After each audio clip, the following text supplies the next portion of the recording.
Shabbat Shalom, Raveirinho. Shabbat Shalom, Legulan. Shabbat Shalom a todos. Shabbat Shalom, meu amigo. Shabbat Shalom, minha amiga. Estamos em mais um Shabbat, onde nós vamos estudar hoje a Parashá de Bamidbar. Alguns segmentos do judaísmo,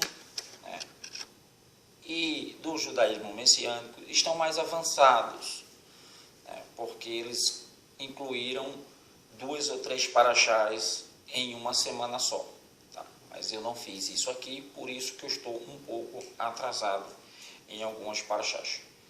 Nós estamos seguindo o calendário normal, o nosso calendário, e não o calendário judaico. Então, vamos terminar atrasado.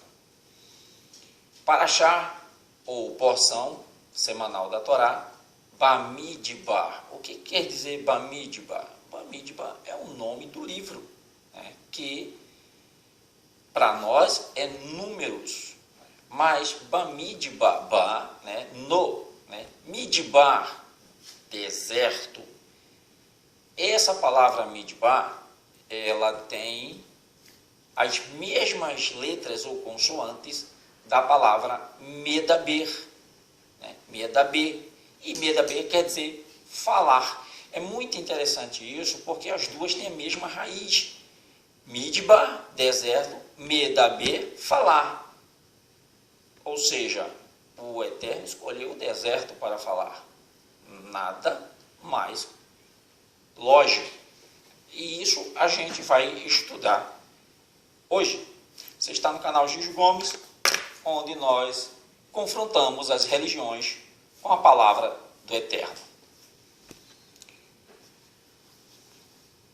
Porque a Torá especifica as datas e locais nos quais Hashem falou com Moshe. É interessante, ele vai trazer uma midrash, que é muito interessante para a gente entender isso. O livro de Bamidbar inicia-se com E Hashem falou a Moshe, com Moshe. E Hashem falou, Medaber, falou, Medaber, com Moshe no deserto. Aí a palavra aparece 2 vezes, falou, Midbar e deserto. Falou, Medaber, e deserto, Midbar, do Sinai, no Mishkan, tabernáculo. No primeiro dia do segundo mês de Iyar, ou seja, o segundo mês, que é Iyar, no segundo ano após terem saído da terra do Egito. Isso aqui foi 2 anos depois.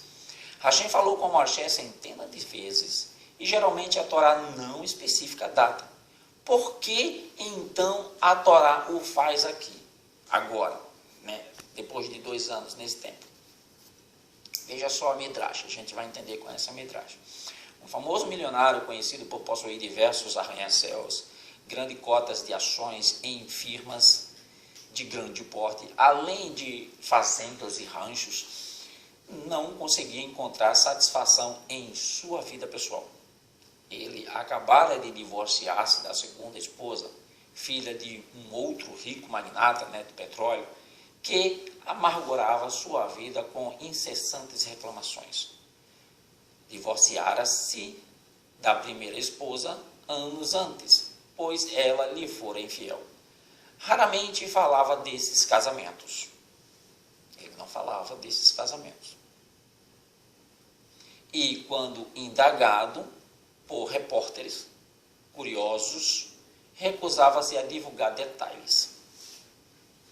Guardava em segredo as datas de seu casamento e divórcio, dos 2, que não deram certo. E ao lhes pedirem para mostrar os contratos de casamento, negava possuir tais documentos. Anos depois, os amigos sugeriram-lhe um partido que, apesar de não usual para um homem de sua posição, sem sombra de dúvidas provaria ser bem-sucedido. A moça em questão era pobre, mas de nobre estirpe e caráter refinado. Após investigar a comprovação que tudo o que fora dito a respeito da jovem era verdade, exclamou: desta vez encontrei a minha verdadeira esposa, a alma gêmea. Anunciarei publicamente a data do casamento e certamente lhe darei um contrato nupcial. Depois de criar a humanidade, Hashem, por assim dizer, desapontou-se com uma geração após outra.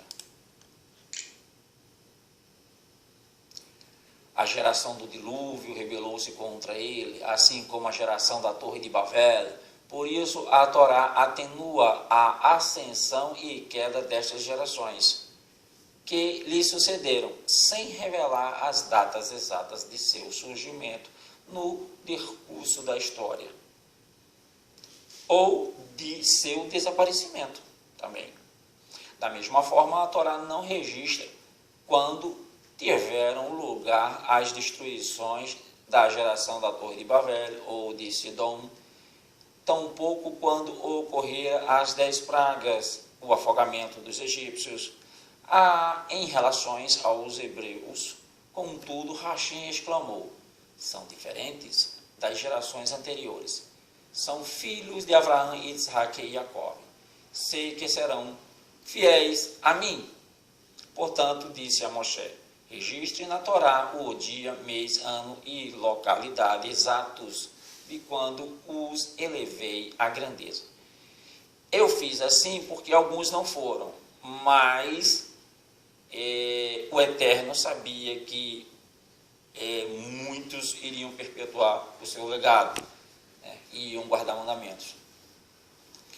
A Torá, Bamidbar 1.1, especifica a data e locais precisos de quando Hashem dirigiu-se a Moshe, da mesma forma que esses detalhes estão registrados numa Ketubá, contrato matrimonial. Este versículo demonstra que o povo foi escolhido por Hashem dentre todas as Bemidbar, nações, ou seja, de todas as nações do deserto. Porque Hashem revelou a Torá no deserto. O livro de Bamidbar, e por conseguinte, esta paraxá inicia-se com as palavras Sinai, no deserto do Sinai. Isto vem nos indicar que Hashem escolheu propositalmente um deserto para outorgar-nos a Torá. Há diversas razões pelas quais Hashem preferiu o deserto à terra habitada. Dentre essas, primeiro, se a Torá tivesse sido dada em Eretz Israel, seus habitantes teriam reivindicado uma relação especial com a Torá. Hashem falou com os hebreus num local onde todos podem ter livre acesso, a fim de ensinar que cada hebreu tem uma posição e obrigação com a Torá igual à de todos os seus semelhantes. Ou seja, como era terra de ninguém, a Torá foi dada a toda a humanidade e não só ao povo de Israel. Segundo, revelando a Torá no deserto, Hashem nos ensina que, a fim de tornar-se grande no estudo de Torá, a pessoa deve fazer-se semelhante ao deserto, ou seja, hefker, sem dono ou proprietário. Estas palavras implicam: como o deserto é de livre acesso e trânsito para todos, assim deve a pessoa ser humilde. Humildade é a percepção da pequenez da pessoa. É uma virtude necessária para obter sucesso no estudo de Torá e para uma vida feliz neste mundo. Tem muita gente que, quando a gente vai falar da Torá para elas dão coice.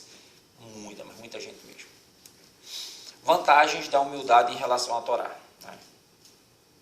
Primeiro, para progredir em Torá, deve-se procurar a companhia dos estudiosos que são mais sábios que a pessoa e aprender deles. Uma pessoa arrogante não aceita conselho e orientação de outros.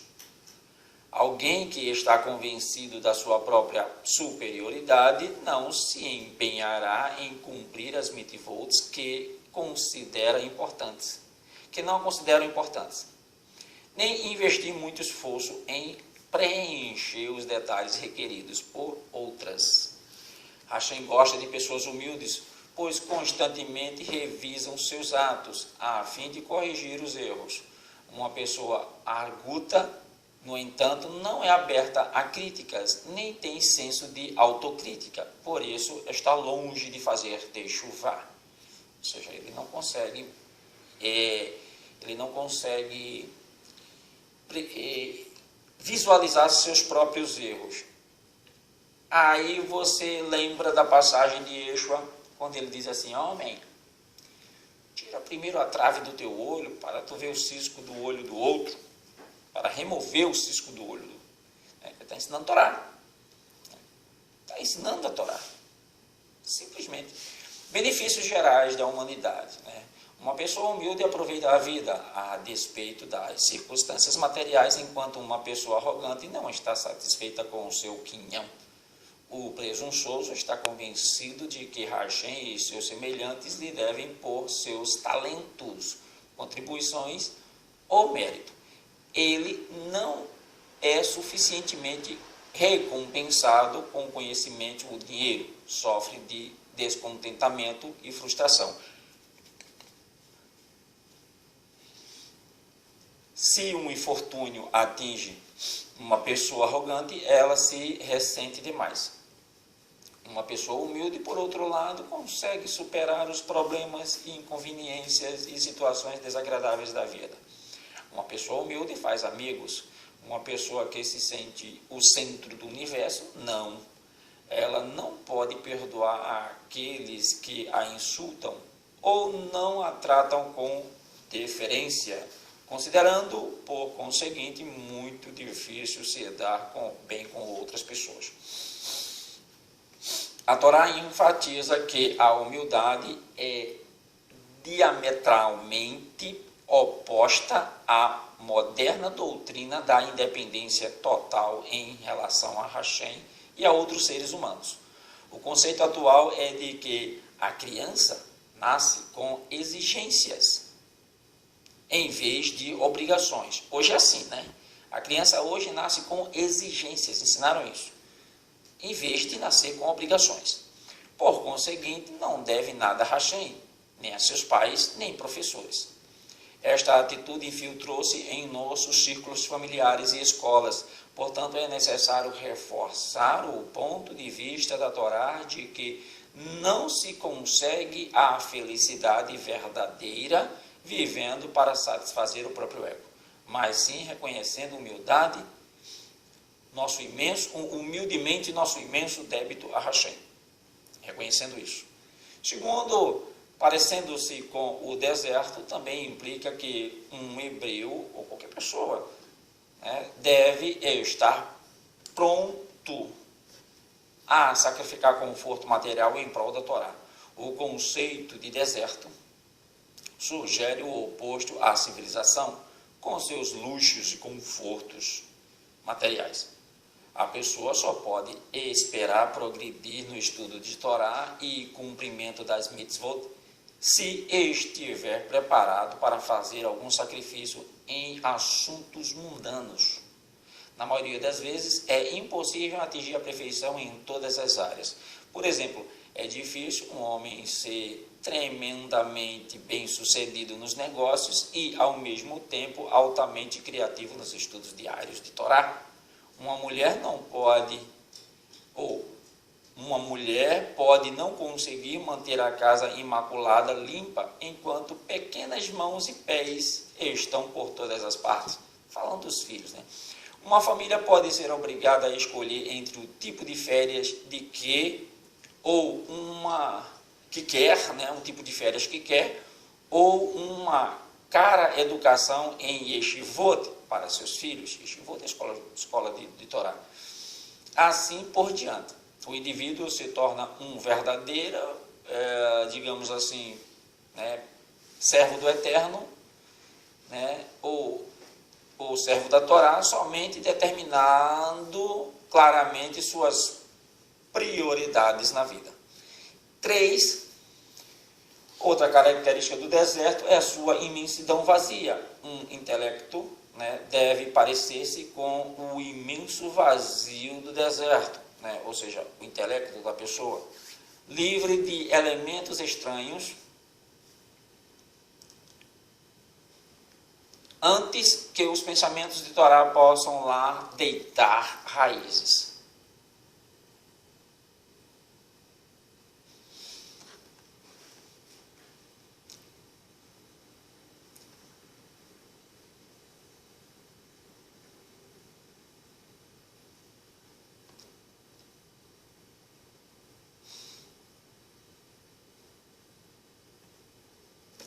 Hashem considerou as montanhas como possível local para dar a Torá, mas estas saltaram como cordeiros.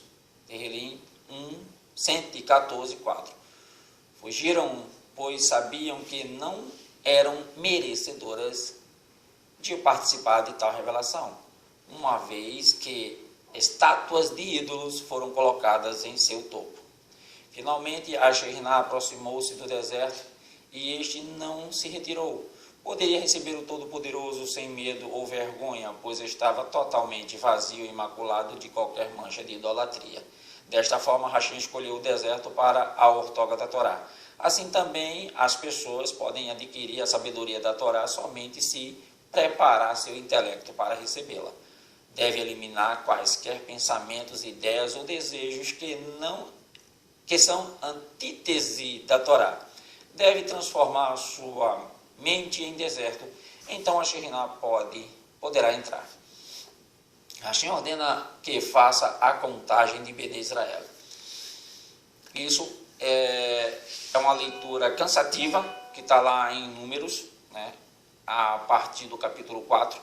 Depois eu vou dar onde está a Torá. E eu não vou entrar em detalhes, né? O Mishkan Santuário foi consagrado por 8 dias. O último dia da consagração foi no primeiro dia de Nissan, do ano 2449. Exatamente um mês mais tarde, Hashem ordenou a Moshe contra os homens de Bnei Israel entre 20 e 60 anos de idade, e anote o total de cada tribo. Você lê o texto, você vai ver lá a contagem de cada tribo. O que é que o Eterno queria com isso, né? Cada hebreu que for contado deve provar a qual tribo pertence. Uma vez que a tarefa de registrar centenas e milhares de pessoas é gigantesca, seu irmão Aharon o ajudará. Aharon não havia sido ordenado a participar do último censo, logo após o pecado do bezerro de ouro, para evitar que as pessoas comentassem: primeiro ele faz o bezerro de ouro e agora conta quantos sobreviveram à praga que se seguiu. Hashem continuou: os líderes das tribos também ajudarão a contagem. Como foi cumprida a ordem de Hashem, Moshe reuniu imediatamente os 12 líderes das tribos, disse a eles: Hashem ordenou-lhes que eles ajudassem a contagem dos hebreus. Vamos convocar uma assembleia e comunicar ao povo a ordem de Hashem. Todos os hebreus se reuniram. Moshe lhes disse: todos os homens acima de 20 anos devem se perfilar em frente a mim.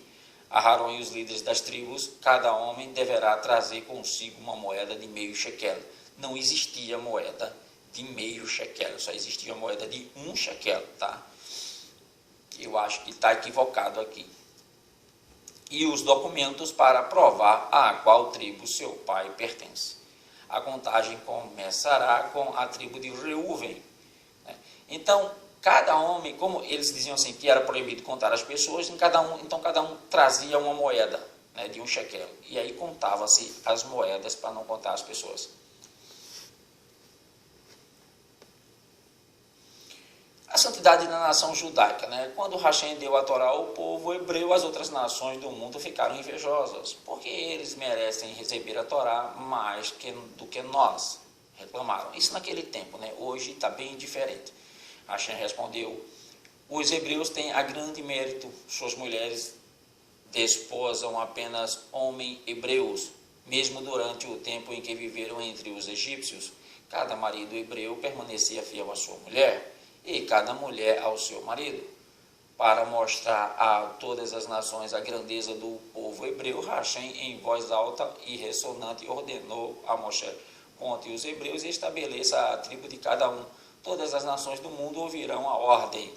Entenderão e então a grandeza de Bene Israel.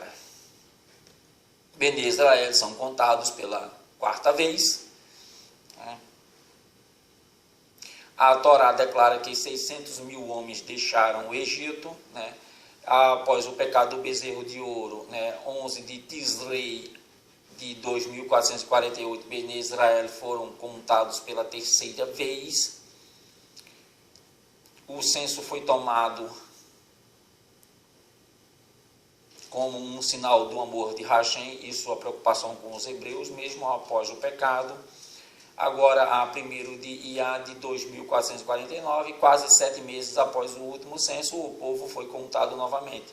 Não houve mudanças desde a última contagem, porque Hashem ordenou este censo. A próxima sessão, né, oferecer uma explanação. Os objetivos desta contagem, né? Hashem ordenou este censo por diversas razões.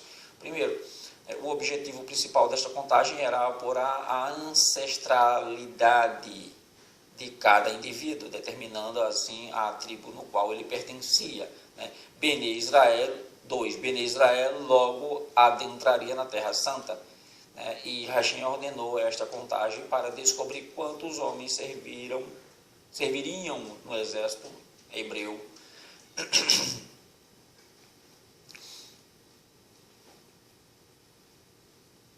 E poderiam ajudar na contagem do país, na conquista do país. 3. Quando o Mishkan foi consagrado, a presença de Hashem desceu do céu para repousar na terra.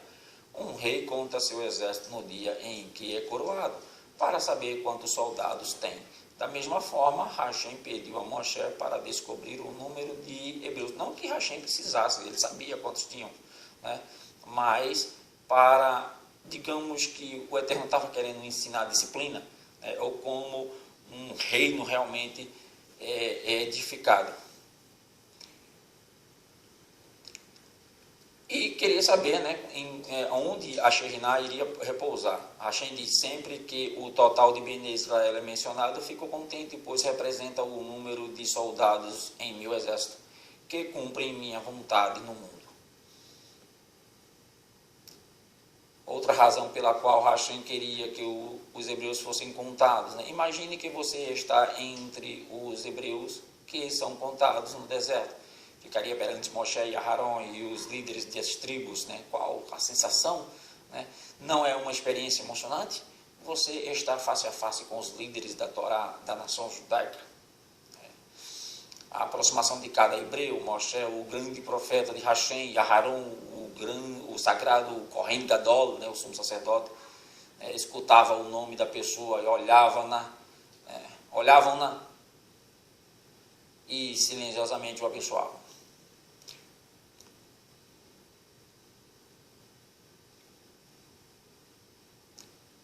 Ele conta uma midrash aqui, né, que houve 2 tipos de pérolas. Existia um mercador, que ele, quando ele ia vender as pérolas dele, ele, numa caixa bem grande, ele colocava pérolas que ele não contava. E nas caixas menores ele colocava pérolas e ele contava. Por quê? Porque aquelas da caixa menor eram as legítimas, né? As originais. As outras não, as outras eram imitação, não tinha muito valor. Então, se perdesse alguma, ele não ficaria tão descontente. Mas as originais, ele contava todas elas, quando tirava, embalava e quando desembalava. Superficialmente, Bene Israel e as nações do mundo podem ter a mesma aparência. Entretanto, a Torá nos relata que Hashem contava apenas Bene Israel, uma vez após outra. Ele contava as pérolas genuínas. A Torá nos ensina que, aos olhos de Hashem, cada hebreu é uma pérola de valor estimável. Bamidbar é denominado Humash HaPekudim, né, que é o livro de números. Por quê? O livro de Bamidbar também é chamado de Humash HaPekudim, o livro de números. Contém um censo detalhado nesta paraxá. e outra na Parashá de Pinechas, que é a próxima, né? O título Livro de Números assinala novamente a importância de Hashem da contagem do povo hebreu, pois este ato é realmente uma expressão de seu amor por eles. Qual o resultado da contagem, né? Vou falar bem rápido aqui, porque isso está lá no texto. Você pode ler lá, né? Reuven 46.500, Shimon 59.300, Gad 45.650, Yehudá 74.600, Issachar 54.400, Zebulun 57.400, Efraim 40.500, Menashe 32.200, Binyamin 35.400, Dan 62.700, Asher 41.500, Naftali 53.400, um total de 613.550 homens preparados para a guerra. Note que a tribo de Levi ela não foi contada, né? Não foi contada junto com com as 12 tribos.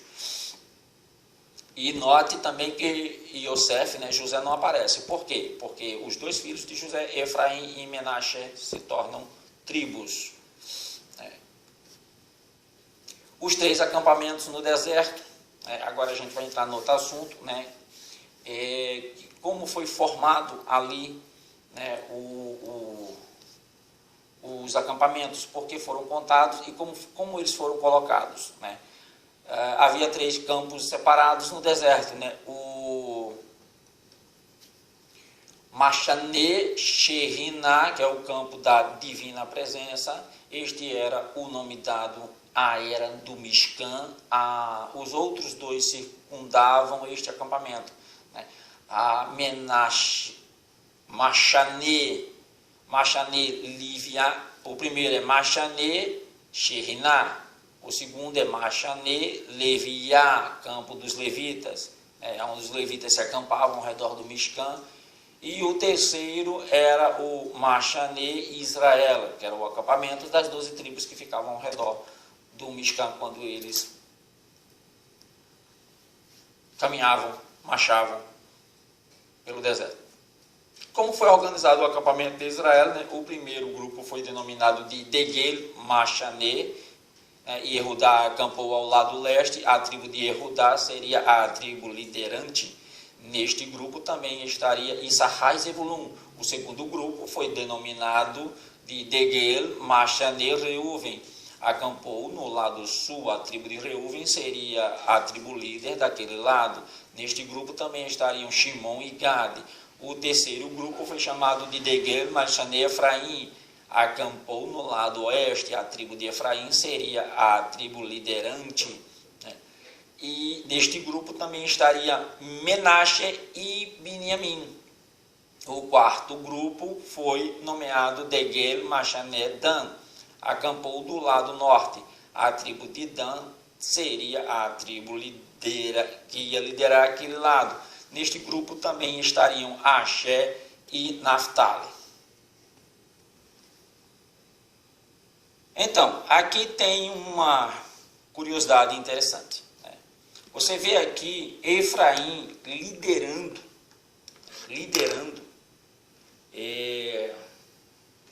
o grupo onde tem o irmão Menashe. Só que Menashe é mais velho do que Efraim. Lembre-se do episódio de quando Jacó foi abençoar os filhos de Yosef. O que foi que ele fez? Ele pegou a mão direita e colocou na cabeça do mais novo, Efraim. E José não gostou. Disse, não, meu pai, esse aqui é o mais novo, você tem que colocar a mão direita na cabeça do mais velho. Porque era assim, né? Aí foi que Jacó fez, ele trocou. Botou no mais novo e a esquerda no mais velho. E aqui está o porquê de Jacó ter feito isso. O que foi que Jacó fez também? Ele disse, quando eu morrer, né, ele juntou todo mundo na mesa, ele disse, quando eu morrer, o meu esquife, né, o caixão, eu quero que vocês carreguem nessa posição aqui, né? Onde cada um estiver, né, vocês vão carregar, vão estar, né? E aí quando a questão está no capítulo 48 de Gênesis, está a história da imposição de Jacó nos filhos de José. Então, quando o Eterno mostra a posição para os hebreus, Moshe, ele fica meio temeroso. Sim, mas será que eles vão concordar com essa posição? O Eterno diz, eles têm que concordar, porque essa posição, né, foi a posição que o pai de vocês, Jacó,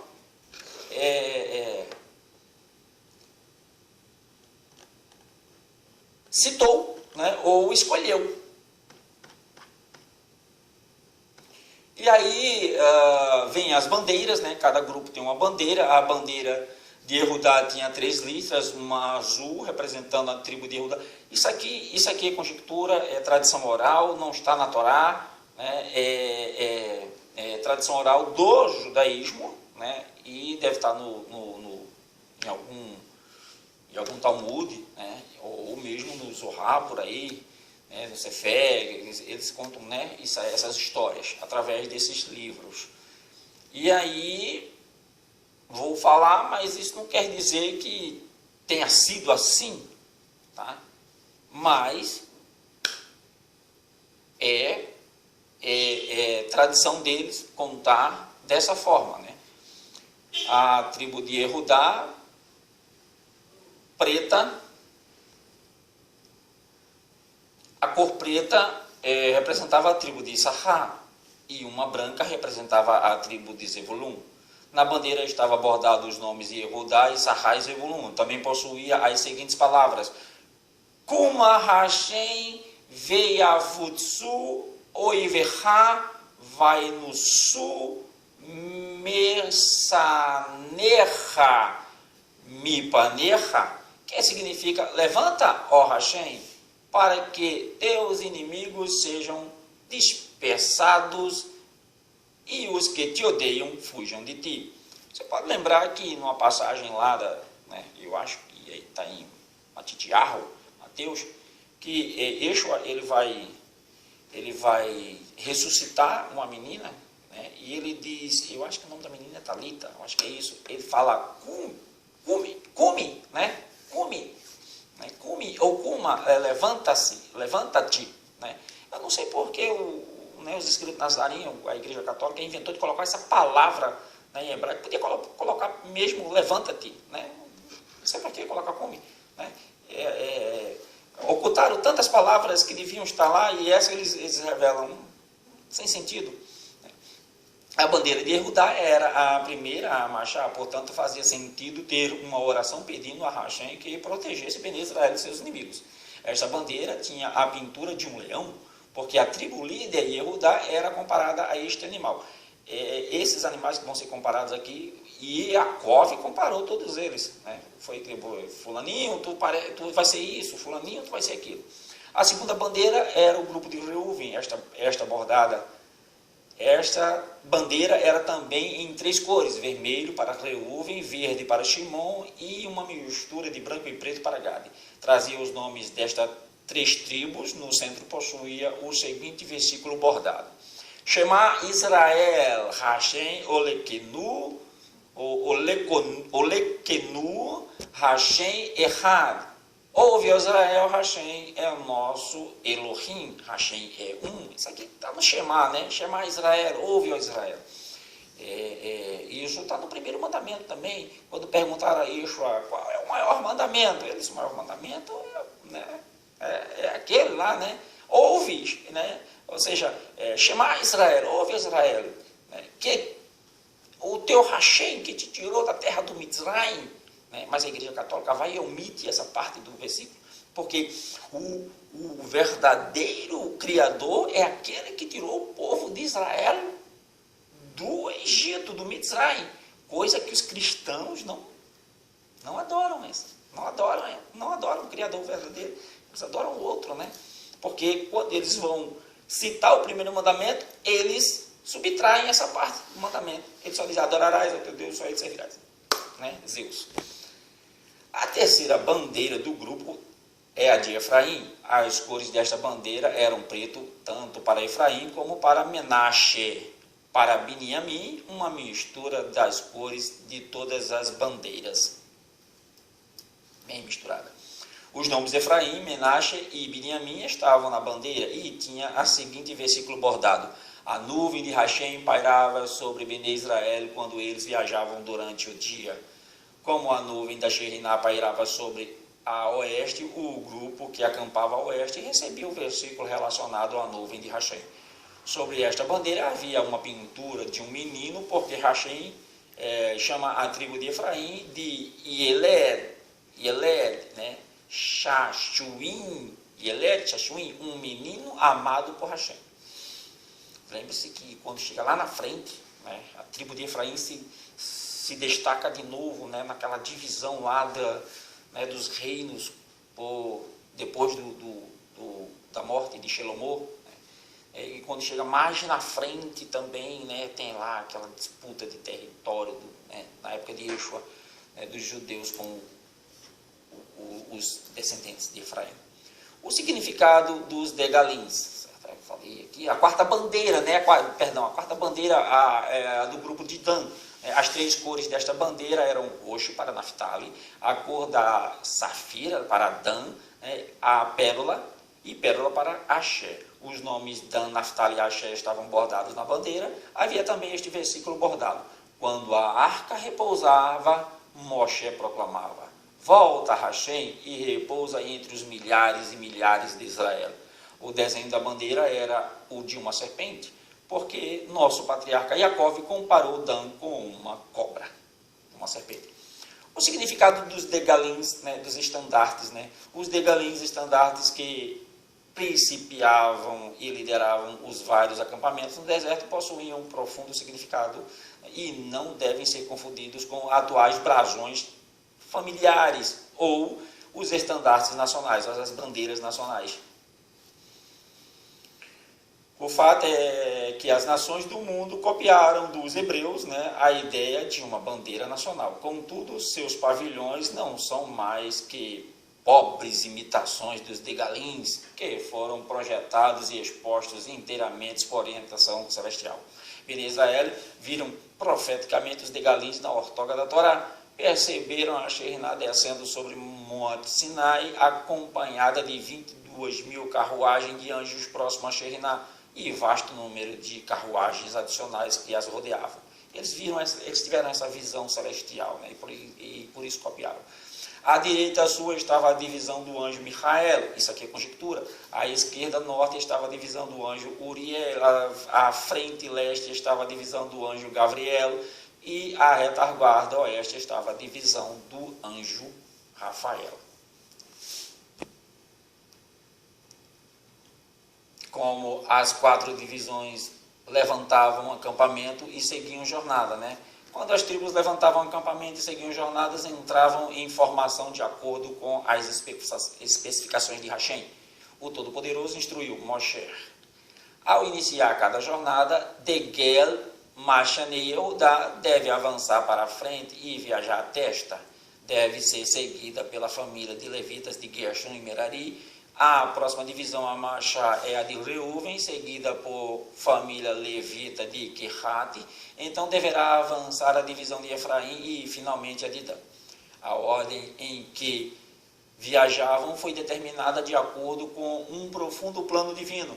Aquilo que eu falei, de Yaakov, E Yehudá ia à frente e o grupo de Dan marchava por último. Por quê? Quando Yaakov, nosso patriarca, abençoou Yehudá, comparou a um leão. E quando Moshe deu-lhe sua última bênção, também comparou a tribo de Dan a um leão, por causa de sua grande força como leões. Estas duas tribos foram escolhidas para estarem à frente e por detrás de Bnei Israel durante as viagens. A tribo de Dan, que era uma tribo numerosa, além de rechaçar os inimigos que atacavam pela retaguarda, recuperavam artigos perdidos por outras tribos, que eles iam por último, iam fazendo o limpa. Se você for analisar como anda uma matilha de lobos, você vai ver que o chefe da matilha ele vai lá na frente, mas lá atrás tem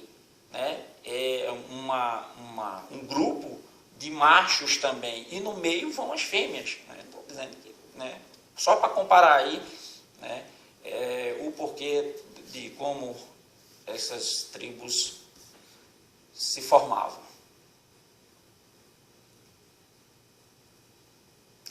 E aí vem, né, a ordem de Moshe para contar a tribo de Levi. Né? Até agora a tribo de Levi não fora contada com as outras tribos, então Hashem ordena a Moshe conte a tribo de Levi e confira a árvore genealógica de cada família deste grupo. Quando eles contam, né, aí, o que é que Hashem diz? Eu vou separar a tribo de Levi, né, para o meu serviço. E a tribo de Levi, qual vai ser a função dela? Ela vai libertar todo o primogênito das outras tribos. Quando Hashem fez aquele milagre lá no Egito, ele consagrou todos os primogênitos para ele. Mas aí, com o pecado do bezerro de ouro, ele disse, não, as outras tribos pecaram no bezerro de ouro, eu não quero mais os primogênitos das outras tribos. Como a tribo de Levi, os levitas não participaram, né, daquela festinha lá do bezerro de ouro, eu vou consagrar eles para o meu serviço, né, e cada levita vai libertar, né, os outros primogênitos das outras tribos. O resultado da contagem da tribo de Levi, né? Quando Moshe totalizou o número de levitas do sexo masculino acima de 1 mês, viu que havia 22.300 deles. Como este total pode ser comparado aos totais das outras tribos? Tem a tabela que mostra, né, os números de cada tribo. Aí você verá que cada tribo dos levitas a tribo dos levitas era a menor de todas. Isso mesmo. Tendo os levitas sido contados a partir da idade de 1 mês, mesmo assim, né, eles eram o menor número. Ao passo que as outras tribos eram contadas a partir de 20 anos. Por que as outras tribos eram tão pequenas? Por que esta tribo era tão pequena? As outras tribos foram forçadas a fazer trabalho escravo no Egito. Quando este trabalho começou, Hashem prometeu, quanto mais duro for o trabalho forçado de Bnei Israel, mais eu os farei se multiplicar. Por isso, as mães das tribos restantes tinham 6 filhos de uma vez só, imagina, né? Sem a tribo de Levi, né? Mas como os levitas não foram obrigados a trabalhar, suas mulheres tinham apenas um bebê de cada vez.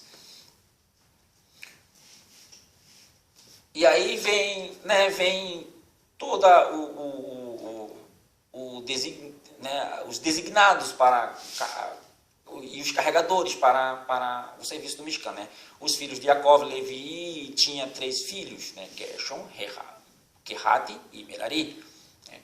Eram o chefe das 3 famílias levitas. Hashem disse a Moshe, enquanto Bnei Israel viaja pelo deserto, cada uma dessas 3 famílias levitas carregará partes do Mishkan.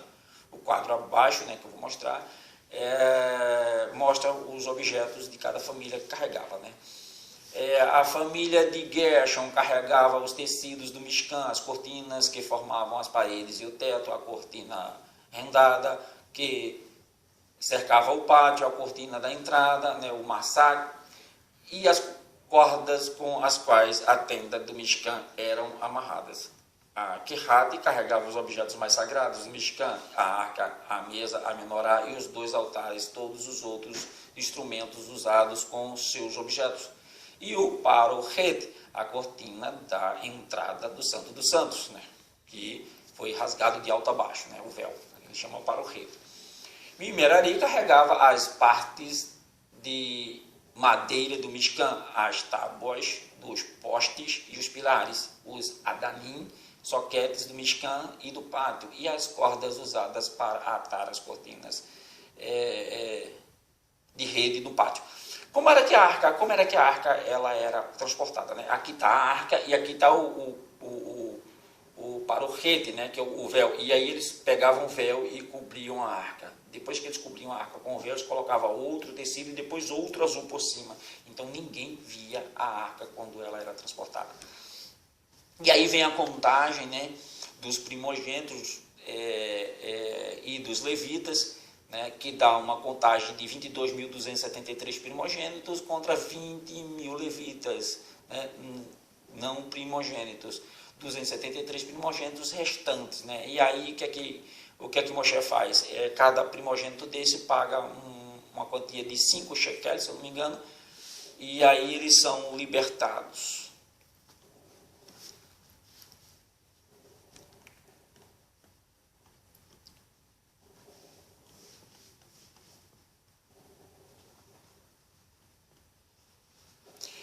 Elazar, né, era encarregado da família de Kehat, né, e ele carregava nada mais, nada menos do que o óleo, né, o óleo da unção e